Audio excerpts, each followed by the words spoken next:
News देख रही हैं आप। मैं हूं आपके साथ साधना बत्रा और आप देख रहे हैं हमारा खास कार्यक्रम हरियाणा डायरी। इस कार्यक्रम का एक ही उद्देश्य है कि आप तक हरियाणा के हर उस विकास की जानकारी पहुंचाई जाए जो मुख्यमंत्री मनोहर लाल के नेतृत्व में लगातार किया जा रहा है। तो बने रहिए हमारे साथ और देखते रहिए हमारा खास कार्यक्रम हरियाणा डायरी।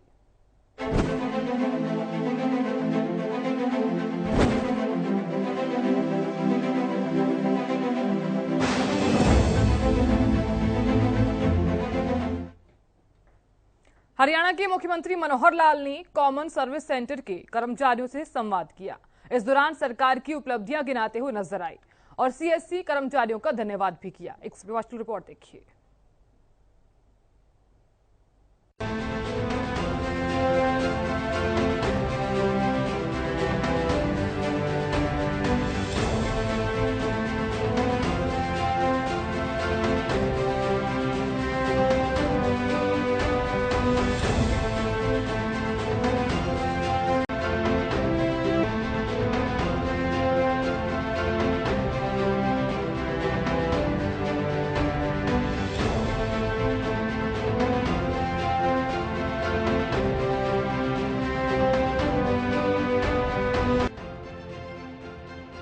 हरियाणा के मुख्यमंत्री मनोहर लाल ने कहा कि पिछले 8.5 वर्षों में राज्य सरकार द्वारा डिजिटल गवर्नेंस की दिशा में उठाए अनेक कदम नागरिकों के लिए कारगर सिद्ध हो रहे हैं। ई गवर्नेंस के माध्यम से सरकारी योजनाओं व कार्यक्रमों के क्रियान्वयन में मानव हस्तक्षेप को कम करके आम जनमानस को उनके घर द्वार पर सभी योजनाओं का लाभ प्रदान किया जा रहा है।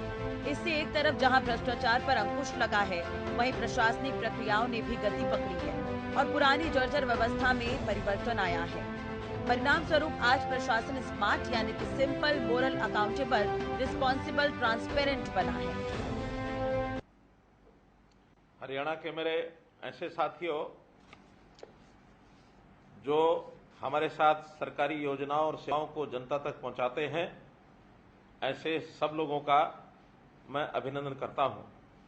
वैसे तो हर शनिवार को मैं किसी न किसी प्रकार के लाभार्थियों से ही बात करता रहा हूं, लेकिन आज जो वर्ग मेरे सामने है वो केवल लाभार्थी नहीं है, बल्कि जनता तक हमारी सेवाओं को पहुंचाने वाला हमारा साथी और जनता के भी एक प्रकार से वो सहयोगी हैं कि सरकार की योजना और सेवाओं को आप सब लोग उन तक पहुंचाते हैं।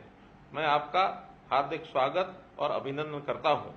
मित्रों, जैसा हम जानते हैं कि हरियाणा सरकार पिछले 8.5 वर्षों से गुड गवर्नेंस के नाते से अपनी योजनाओं को लोगों तक पहुंचाने के लिए एक विशेष कार्यक्रम के माध्यम से हम आगे बढ़ रहे हैं। डिजिटलाइजेशन का ये एक मौका है और इस डिजिटलाइजेशन के माध्यम से हम अपने सारे ही कार्यक्रम ई गवर्नेंस के रूप में लोगों तक पहुंचाते हैं। इसी काम के लिए हमने सीएससीज को चुना है ताकि हमारे सब विभागों की लगभग 550 सेवाएं आप लोगों तक पहुंचा सकें। मित्रों, इस काम में जो सफलतापूर्वक आप ये सब काम कर रहे हैं, इसमें एक सिस्टम का हम सब उपयोग कर रहे हैं। उस सिस्टम को बनाने के लिए केंद्र सरकार से ये सीएससी का प्रोग्राम ये बहुत ही लाभदायक हुआ है।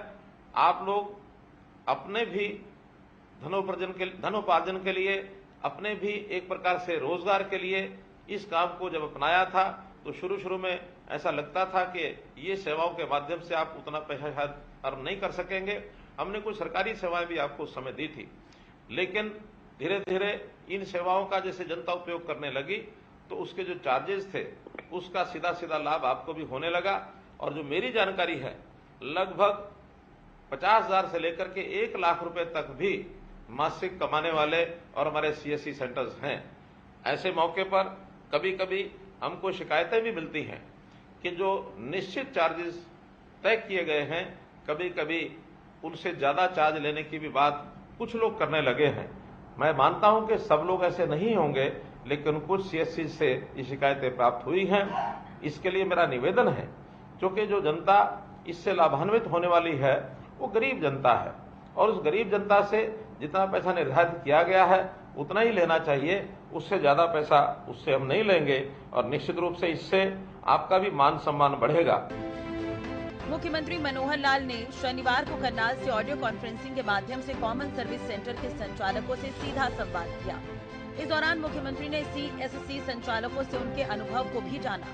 संवाद के दौरान मुख्यमंत्री ने सीएससी संचालकों से योजनाओं के लिए डेटा अपलोड करने से संबंधित जानकारी मांगी, तो कुछ सीएससी संचालकों ने कहा कि कई बार उनके स्तर पर पोर्टल पर डाटा दर्ज करने में गलती हो जाती है, जिससे पात्र लाभार्थी को देरी से लाभ मिलता है। तो इस सेवा का जो आप लाभ दे रहे हैं लोगों को, एक क्लिक से लोगों को जो डिलीवरी मिल रही है, इसी कारण से हमारी सरकार के बारे में कहा गया है कि ये सर्विस डिलीवरी की सरकार है। तो सर्विस डिलीवरी की सरकार आपके बिना संभव नहीं थी। भले ही हम कितनी योजनाएं बनाएं, हम केंद्र में बैठ करके विभाग अपनी अपनी योजना बनाते हैं, लेकिन जनता तक पहुंचाने के लिए यदि कोई माध्यम नहीं होगा, ये जनता का कोई सहयोगी नहीं होगा, तो पूर्ण लाभ उसको मिलना संभव नहीं है। तो आप जहां सरकार के साथी हैं, हमारे साथी हैं, वहां जनता के सहयोगी हैं। तो इस सहयोग के रूप में आप जो लगातार काम कर रहे हैं, इसके लिए मैं आपको बहुत बहुत बधाई और बहुत बहुत आभार प्रकट करूंगा कि इसी प्रकार से आप काम करते रहें। प्रधानमंत्री जी के डिजिटल इंडिया के इस अभियान में मैं कहूंगा कि आप वास्तव में डिजिटल मित्र हैं और डिजिटल ये जो तकनीकी क्रांति है, इसके आप योद्धा भी हैं। आप इसी प्रकार से उत्साह बनाए रखें और लोगों का भी उत्साह बना रहे और इन सब सेवाओं का लाभ लोग ले सकें, इसका प्रचार प्रसार भी आप अवश्य करें। बहुत से ऐसे जो लोग होते हैं, सरकारी योजनाओं का लाभ शायद उनको पता नहीं होता कि किस प्रकार से वो लेकर रख सकते हैं। तो आप अपने यहाँ केंद्रों पर निश्चित रूप से यदि कुछ डिस्प्ले बोर्ड लगा सकें कि ये सरकार की योजनाएं हैं, जिसका लाभ उनको आप दिलवा सकते हैं, तो इसका बहुत बड़ा आपका योगदान होगा। इसी शब्दों के साथ मैं आपका बहुत बहुत आभार प्रकट करूंगा कि इस अच्छी सेवा के लिए आपने अपने आप को झोंका हुआ है, अपने आप को लगाया हुआ है। बिना किसी संकोच के आप आगे बढ़ें। इस दौरान सीएम ने यह भी कहा कि जो मामले पेंडिंग है उन्हें जल्द ही निपटाया जाएगा। इस पर मुख्यमंत्री ने तुरंत संबंधित अधिकारियों को निर्देश दिए कि अगर सीएससी स्तर पर अपलोड किए गए डाटा में किसी भी प्रकार की गलती होती है तो उस गलती को 48 घंटों के अंदर दुरुस्त किया जाएगा, ताकि लोगों को सेवाओं के लिए लंबा इंतजार न करना पड़े। इसके अलावा सीएससी संचालकों ने 60 वर्ष की आयु से ज्यादा नागरिकों की आयु सत्यापन का विषय भी मुख्यमंत्री के समक्ष रखा।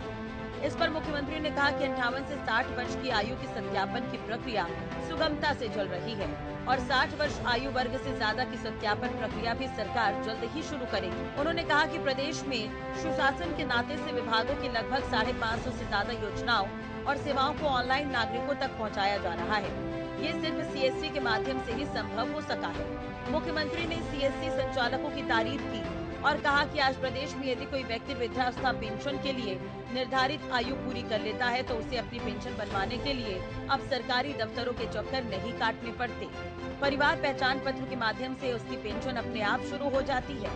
इसके माध्यम से 64,000 से ज्यादा बुजुर्गों को घर बैठे पेंशन देने का काम किया गया। इसी प्रकार परिवार पहचान पत्र के डेटा का उपयोग कर प्रदेश के अंत्योदय परिवारों के स्वास्थ्य की सुरक्षा के लिए आयुष्मान चिरायु योजना के तहत लगभग 75 लाख चिरायु कार्ड बनाए जा चुके हैं। सीएम ने अंत्योदय परिवारों को लेकर भी बात की। सीएम ने ये भी कहा कि जिन परिवारों को हम फायदा पहुंचा रहे हैं वो बेहद गरीब है, तो उनके साथ भ्रष्टाचार न किया जाए। सीएम ने ये जानकारी दी कि इस योजना के तहत कर परिवार पहचान पत्र के डेटा का उपयोग करके लगभग 5 माह में 9,36,000 गरीबों के स्वास्थ्य की जांच की गई तथा लगभग 62 लाख लैब टेस्ट किए गए। लगभग 32 लाख परिवारों को घर बैठे ऑटोमेटिक ढंग से एक बीपीएल कार्ड निःशुल्क बनाया गया।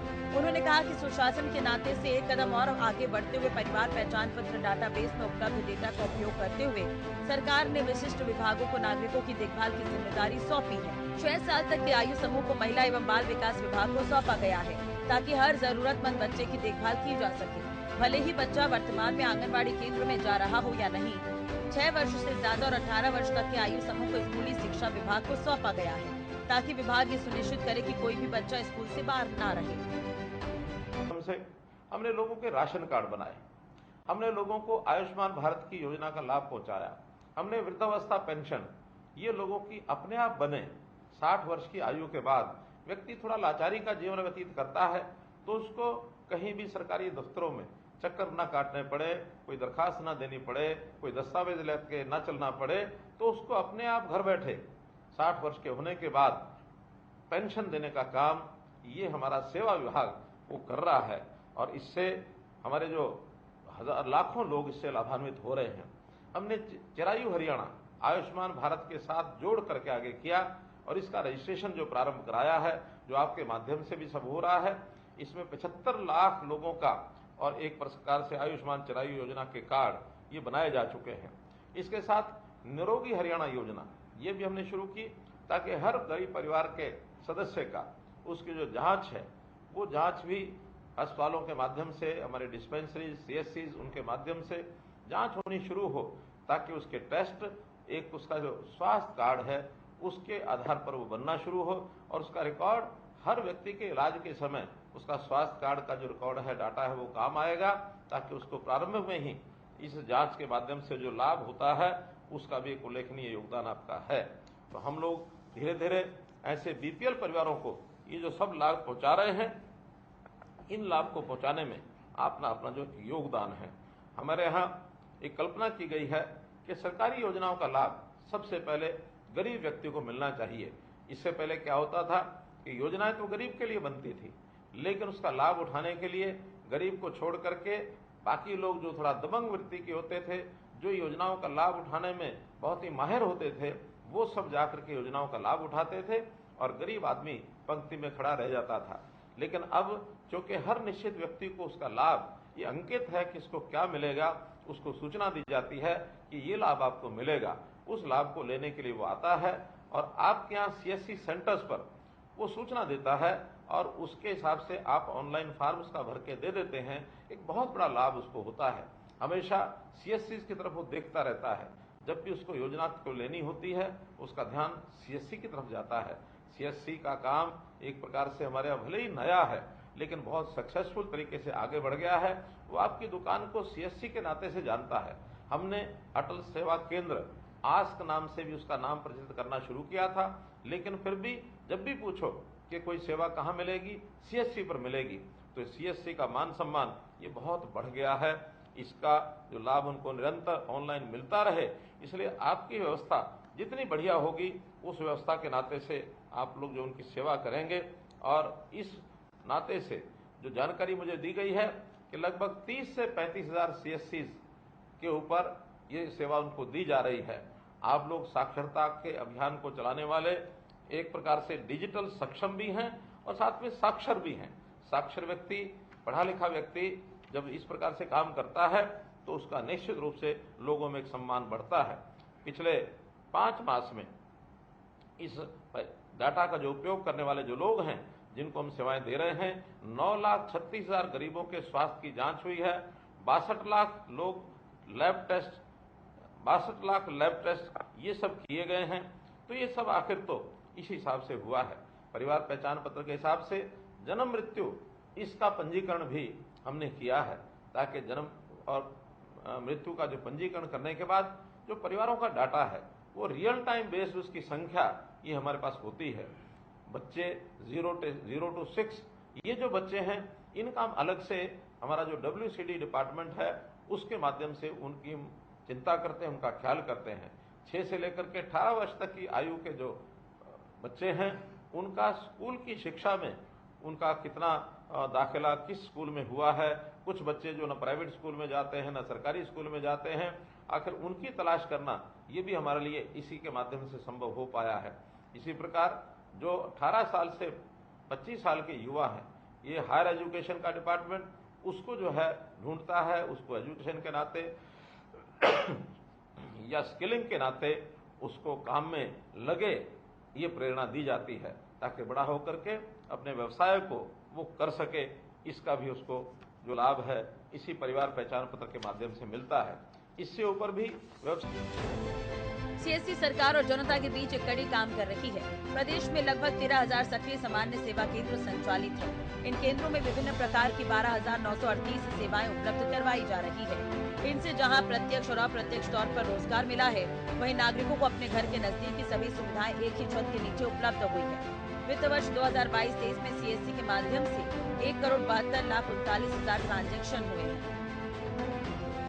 जो लोग 25 साल से 40 साल तक के हैं, जो एक प्रकार से युवा और यानी एंटरप्रेन्योरशिप में अपने योगदान को आगे बढ़ा रहे हैं, उनका ध्यान भी हमारा जो युवा और यूथ एम्पावरमेंट का जो डिपार्टमेंट है वो उसको ध्यान रखता है।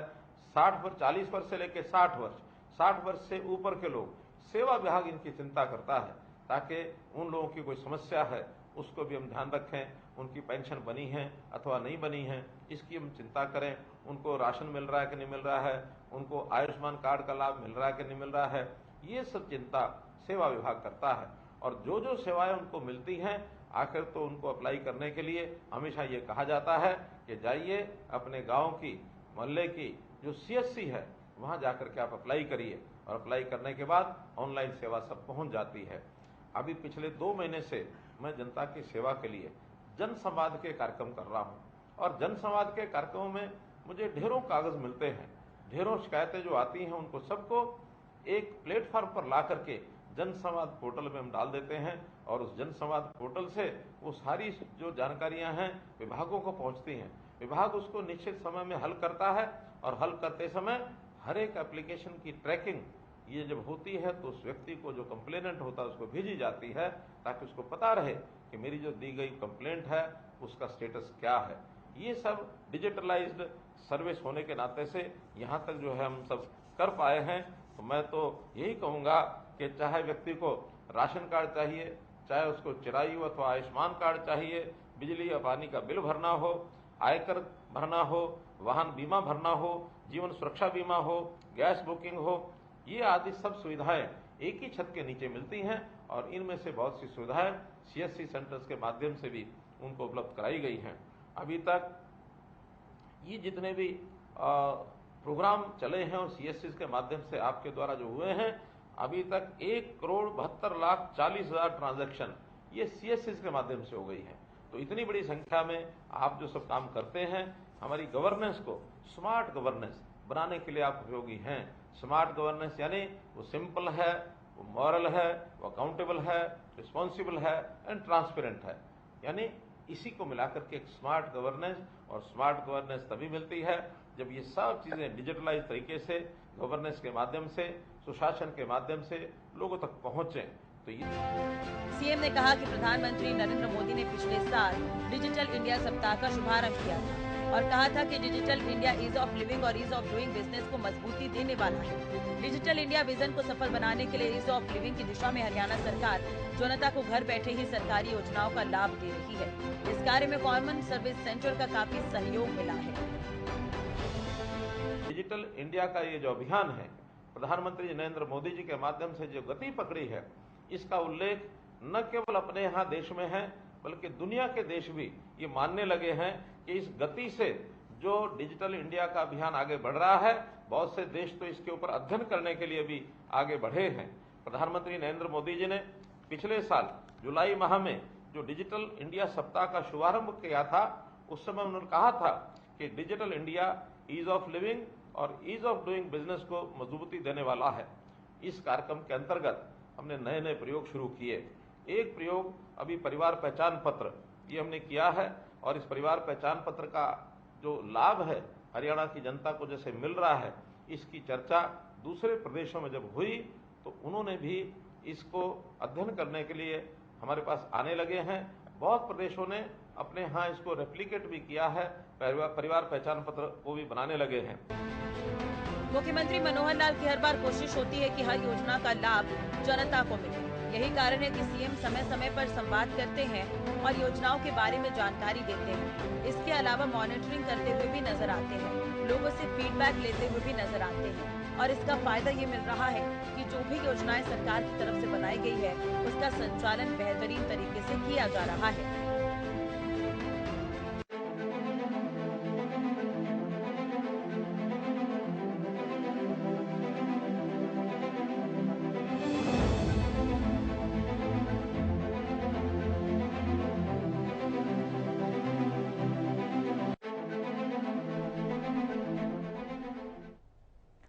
सीएम मनोहर लाल करनाल के दौरे पर हैं और मुख्यमंत्री मनोहर लाल ने अपनी 2 दिवसीय करनाल प्रवास के पहले दिन शनिवार को कृपाल आश्रम, वार्ड नंबर 15, वार्ड 14 और वार्ड 4 में आयोजित कार्यक्रमों में जनता के साथ सीधा संवाद किया।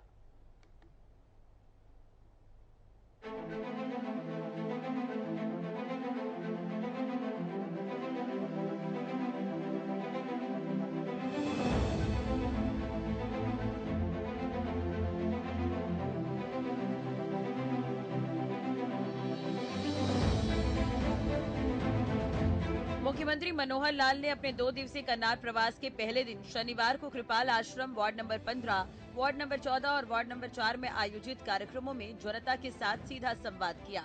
इस दौरान उन्होंने सरकार की योजनाओं के लाभार्थियों के अनुभव भी जाने और लोगों की समस्याएं सुनकर समाधान किया। सीएम मनोहर लाल ने इस दौरान अपने दौरे को लेकर जानकारी दी। सीएम ने कहा कि सरकार सभी को योजना को लाभ पहुंचाने के लिए तत्पर है और उस हिसाब से काम किया जा रहा है। मुख्यमंत्री ने कहा कि जिन कॉलोनियों में जलभराव की समस्या है उन सभी की सूची तैयार करें और सभी इंजीनियर की टीम बनाकर सर्वे करवाया जाए। कॉलोनियों में पानी का बहाव देखकर निकासी की समस्या को ठीक किया जा सकता है। उन्होंने बरसात से पहले सीवरेज, नालियां, जल निकासी इत्यादि मूलभूत सुविधाओं को लेकर विशेष अभियान चलाकर जल्द से जल्द काम शुरू करने का निर्देश दिया। सीएम ने इस दौरान और भी कुछ क्या कहा, आपको सुनवाते हैं। और जहां तक मेरा ये 2 दिन का कार्यक्रम है करनाल विधानसभा का, तो इसमें मैंने 4 वार्डों की बैठकें रखी हैं। मैंने वार्डों की बैठकें शुरू की थी पिछले 2 महीने पहले। 6 वार्डों की पहले हो चुकी हैं, 4 आज और कल में हो जाएंगी, 1 पंचायत की भी होगी। तो इस प्रकार से कार्यकर्ताओं के साथ बैठक करते हुए ये जो 2 दिन का कार्यक्रम है कंस्टिट्यूंसी का बहुत अच्छा रहा। इसमें बहुत से कार्यकर्ताओं ने जो सरकार की उपलब्धियां हैं उनके बारे में भी चर्चा की। जो इस वार्ड की कमियां हैं वो भी उन्होंने बताई हैं, कुछ लिखित में दी हैं। इन सब कामों को कॉर्पोरेशन लेवल की ज़्यादातर होती हैं इसमें, तो कॉर्पोरेशन हल करेगा। हाँ, एक जो regularization of colonies, approval of colonies, वो पेंडिंग अभी है, उसका सर्वे चल रहा है और इस महीने में मुझे लगता है कि यहाँ की जो कॉलोनीज इन्होंने भेजी हुई हैं लिख करके पहले, उनका सर्वे इस महीने में पूरा होगा। अगले महीने में उनके अप्रूवल का काम पूरा किया जाएगा। पंचायतों ने अल्टीमेटम दिया है सर 9 तारीख तक पहलवानों के मसले। देखिए, पहलवानों वाले विषय में चूँकि बहुत पहले से ये विषय चल रहा है और केंद्र सरकार इसको देख रही है और निश्चित रूप से कोई ना कोई हल इसका निकलना चाहिए। हमने अपनी ओर से भी प्रयत्न किया था, कुछ लोगों से बातचीत हुई थी, तो बहुत जिसको कहना चाहिए कि फैसला होते होते छोटी मोटी जब कमी रह जाती है, उसके बाद फिर जब चीज़ नहीं होती तो कहीं ना कहीं फिर कुछ संगठन खड़े होते हैं। खाप पंचायतों से भी मेरा निवेदन है कि इस मामले को हल करने में वो आगे आए और सहयोग करें, ताकि जो भी कोई बात आपस में विवाद की है वो नज़दीक होकर के किसी तरीके से। कर्नाटक की जीत के बाद कांग्रेस कह रही है कि बीजेपी की सिंगल डिजिट में भी सीट नहीं आएगी। मैं तो कह रहा हूँ जिस कहूँगा क्या कहते हैं कि नाच ना जाने आंगन टेढ़ा, तो उनको राज करने का तो कोई सिस्टम जैसा उनका था, हमको पता ही है 10 साल पहले क्या होता था। और अब 10 सालों में हरियाणा में सरकार बनाने के लिए हमने जो अपने कार्यक्रम शुरू किए हैं, तो लोग आह्लादित हैं इन 8 सालों के 9 सालों की हमारी जो उपलब्धियाँ हैं। लोगों का जो जीवन सरल हुआ है, एक ईज़ ऑफ डूइंग के साथ साथ ईज़ ऑफ लिविंग के जो हमने कार्यक्रम चलाए हैं, उस सब में लोग बड़े आनंदित हैं। मेरा जनसंवाद का कार्यक्रम लगातार चल रहा है और उसमें मैं समझता हूं कि जनता का जो रुख स्पष्ट है। मुख्यमंत्री मनोहर लाल ने चकबंदी को लेकर कहा कि पुराना विषय है और इस पर हमारी टीम काम कर रही है। तो चकबंदी का भी था और कुछ आपस में बंटवारे का विषय था, उसके ऊपर हमारे डिप्टी कमिश्नर और टीम जो है उसको काम कर रही है। उसके ऊपर आशा तो है एमिकेबली हल होना चाहिए। अमीकेबली हल होता तो ठीक है, नहीं तो जो कानून की राय होगी, कानून जिसकी जो जमीन है उसको मिलेगी और जो गलत कब्जा किसने किया तो उसको हटाएंगे। सीएम मनोहर लाल करनाल दौरे के दौरान यूपीएससी टॉपर मनस्वी से मिले और उन्हें बधाई दी। मनस्वी शर्मा करनाल के सेक्टर 9 के रहने वाले हैं और उन्होंने हाल ही में यूपीएससी में 101वां रैंक हासिल किया है। 5वीं प्रयास में मनस्वी ने यूपीएससी में ये रैंक हासिल किया। मनस्वी की मां प्रिंसिपल है और पिता विश्वविद्यालयों के वीसी रह चुके हैं। मुख्यमंत्री मनोहर लाल ने करनाल में 11 करोड़ के लगभग 8 परियोजनाओं की सौगात दी है। आपको बता दें कि उनका ये दौरा पहले दिन का था। पहले दिन ही मुख्यमंत्री ने करनाल को बहुत सारी सौगातें दी। मुख्यमंत्री अब अलग अलग जगहों पर अलग अलग विधानसभा में पहुंच रहे हैं और वहां पर लोगों की समस्याओं को भी सुन रहे हैं। उनकी समस्याओं का तुरंत निराकरण भी किया जा रहा है। मुख्यमंत्री हर बार ये कहते हैं कि सरकार की ये कोशिश है कि हर व्यक्ति को लाभ मिले। किसी के पास कोई परेशानी है तो प्रशासनिक तौर पर, सरकारी तौर पर उन परेशानियों को हल किया जाए और उसी के तहत सीएम मनोहर लाल काम कर रहे हैं, जो काबिल तारीफ है। मुख्यमंत्री मनोहर लाल के कुशल नेतृत्व में हरियाणा प्रदेश लगातार विकास की तरफ अग्रसर है। ऐसे में हरियाणा का हर वर्ग सरकार के कार्यों से काफी संतुष्ट है और सरकार का एक ही मकसद है कि प्रदेश के अंतिम व्यक्ति का विकास किया जा सके। फिलहाल हमारे खास कार्यक्रम हरियाणा डायरी में आज के लिए इतना ही। देखते रहिए हरियाणा न्यूज। नमस्कार।